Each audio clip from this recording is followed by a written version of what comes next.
একাধিক ঊর্ধ্বমুখী রেখা, তার সঙ্গে মৎস্য চিহ্ন অথবা মৎস্যপুচ্ছ চিহ্ন, অর্থাৎ একাধিক ঊর্ধ্বমুখী রেখার সঙ্গে মৎস্য চিহ্ন অথবা মৎস্যপুচ্ছ চিহ্ন অবশ্যই থাকতে হবে।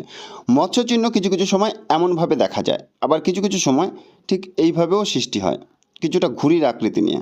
দেখে বোঝা যাবে যে মাছের মতো দেখাচ্ছে।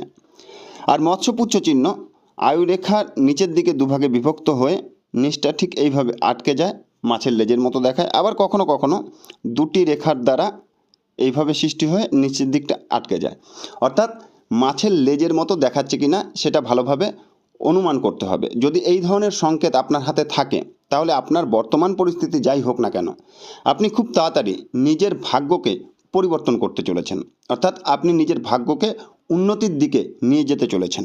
দেখুন, একাধিক ঊর্ধ্বমুখী রেখা, সেই রেখাগুলো রবি রেখা হতে পারে, শনি রেখা অর্থাৎ ভাগ্যরেখা হতে